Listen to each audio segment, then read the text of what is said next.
Dengue মোকাবিলায় ইসলামপুর পৌরসভার উদ্যোগে শহরের ড্রেনগুলিতে সোমবার থেকে গাপ্পি মাছ ছাড়ার কাজ শুরু হয়েছে।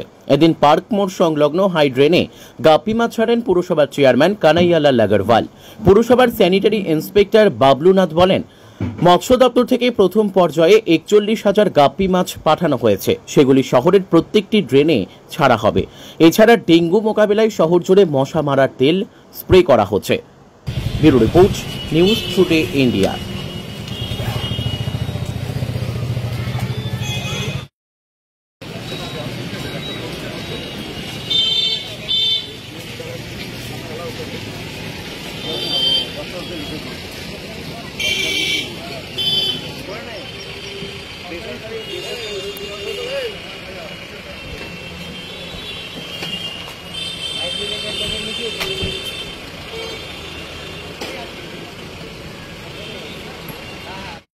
প্রত্যেক বছরই আমরা এই মশার লার্ভা মারার জন্য, সে ম্যালেরিয়া হোক, ফাইলেরিয়া হোক বা চিকেনগুনিয়া হোক, যেই মশা বাহিত রোগ হয়, ডেঙ্গুটা তো একটু ভালো জলে হয়। এখানে প্রত্যেক বছরই আমরা রাজ্য সরকারের তরফ থেকে আমাদেরকে গাপ্পি মাছ সাপ্লাই করা হয়। এবারও আমরা 82,000 গাপ্পি মাছ আমরা পাবো।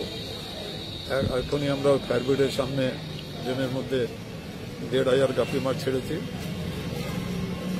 ক্রমান্বয়ে আমরা ছাড়তে থাকবো, একে যেরকম পাবে। এখন ফার্স্ট স্টেজে আমরা 41,000 পেয়েছি, বিভিন্ন ড্রেনে 41,000 গাপ্পি মাছ ছাড়বো।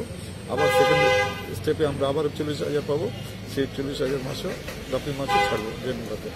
শহরের কোন কোন এলাকায় মূলত ছাড়া? সব এলাকায় যেখানে যেখানে ড্রেন আছে, মূলত যেখানে যেখানে আমাদের ড্রেনে যেখানে লার্ভার বেশি সম্ভাবনা থাকে পাওয়ার, সেই সব জায়গায় বেশি করে ছাড়বো।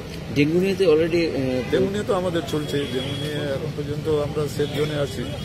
ডেঙ্গুতে অ্যাকচুয়ালি ভালো জলে হয়, এই জন্য প্রচার হচ্ছে ডেঙ্গু নিয়ে। আমাদের টিম আছে, সার্ভে টিমও যাচ্ছে, হাউস টু হাউস টিম আছে, তারাও যাচ্ছে। মোটামুটি যেখানে যেখানে ভালো জল জমা, যেখানে পসিবিলিটি আছে, সেখানে আমাদেরকে জানায়, বাড়ির মালিককেও জানায়। সেই জলটা আমরা ওখান থেকে বলি যে আপনারা এই জলটা এখান থেকে সরিয়ে নেন, নাহলে এর মধ্যেই ডেঙ্গি হবে। ডেঙ্গি হলেই জ্বর হবে, রোগ হবে।